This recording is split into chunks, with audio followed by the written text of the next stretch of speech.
안녕하세요. 여성을 위한 여성 변호사 안교기입니다. 조금 가슴 아픈 이야기이긴 한데요. 자식을 잘 키워서 의대에 넣거나, 지금은 뭐 법대에 넣었다고 해서 사법고시 보고 이러는 때는 아니지만 로스쿨에 다니게 하거나 해서 잘 키운 자식이 뜻밖의 음주운전 차량에 다쳐서 세상을 떠났다라고 하는 불행한 사태가 발생을 했을 때 손해배상 청구를 할 때요.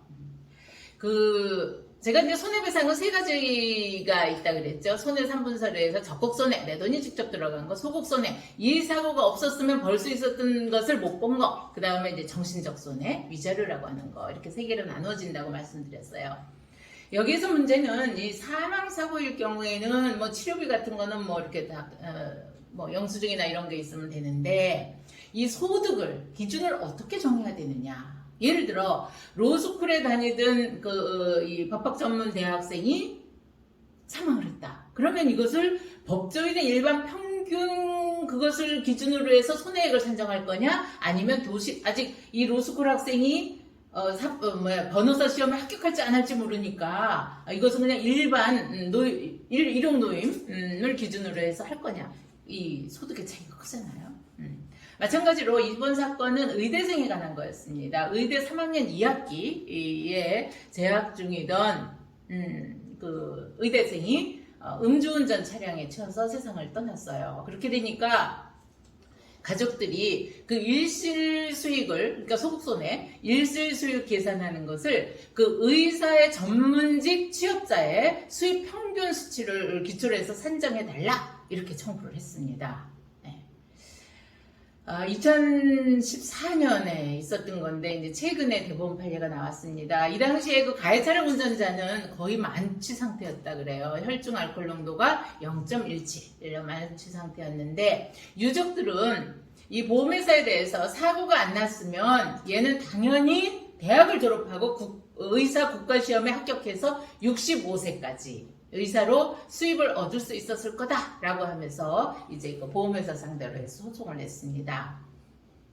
그런데요, 1심에서는 어떻게 판단을 했냐면요, 학생과 같이 불법행위 당시에 일정한 수입이 없는 경우에, 그러니까 이 학생이 죽었을 당시에는 아직 수입이 없지 않습니까? 학생이니까.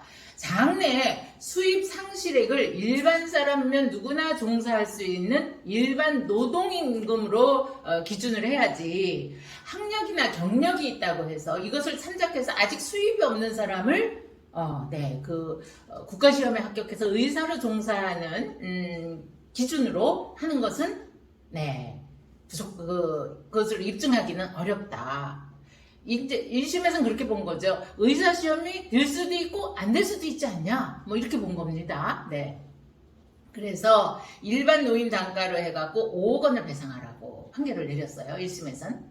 2심에서, 그러니까 이분들이 이제 억울하다 하고 이제 항소를 했습니다. 근데 항소심에서도 마찬가지로 1심 판단을 그대로 유지했습니다. 그랬는데 이제 대법원에서는 이게 바뀌었어요. 어떻게 바뀌었냐면요, 물론 이게 이제 구체적 사실관계에 따라서 조금 차이는 있습니다. 그건 제가 다시 뒤에 설명드릴게요.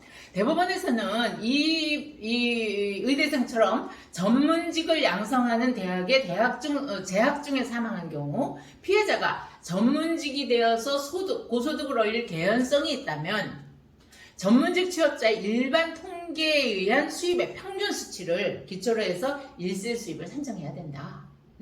그래서 의대 본과 3학년 2학기에 재학 중이었고, 그동안 이 학생이 비교적 양호한 성적을 거두고 있었고, 또 이 학생처럼 유급이나 휴학 없이 본과 3학년 2학기까지 등록한 학생이 의사 국가고시 합격률이 거의 92%에서 100%에 달했대요. 그러면 거의 의사가 되는 거 아니냐라고 본 겁니다.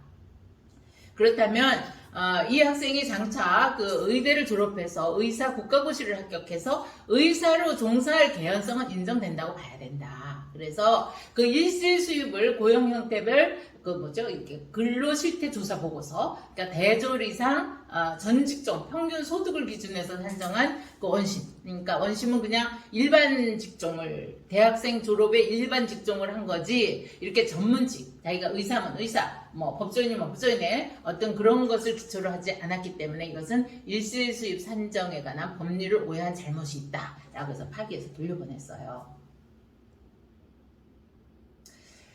제가 잠깐 뜸을 들인 거는요. 과거에 저희 사법고시를 치겠다고 법대에 들어간 법대생이 사망했을 경우에 사실은 그때는 그 경쟁률이 워낙 셌거든요. 법대생이라고 해서 이 의사고시처럼 92%에서 100% 합격하는 게 아니고요. 사법고시에 거의 뭐 200대 1, 1차 시험 같은 경우 200대 1 막 이랬단 말이에요. 그럼 확률이 그만큼 낮잖아요. 그래서 그때는 법대생이 실제로 있었던 사례입니다. 법대생이 교통사고에서 사망한 사례에서 그것은 이 법조인 기준이 아니고 일반 노임 단가를 기준으로 해서 계산을 해줬어요. 그런데 요즘 로스쿨은 조금 다를 것 같아요. 로스쿨은 이제 이 사법고시와 달리 변호사 시험에 합격할 확률이 굉장히 좀 높아졌죠. 50% 이상은 되니까요. 그리고 여러 가지 아직 뭐 판례는 안 나왔는데 과거 사법고시 준비하던 법대생이 일실수익 계산하는 거하고 로스쿨의 일실수익 계산은 좀 달리 판단이 되지 않을까 그런 생각을 해봤습니다. 또 궁금한 내용 댓글로 주시고요. 구독, 좋아요 함께 해주세요.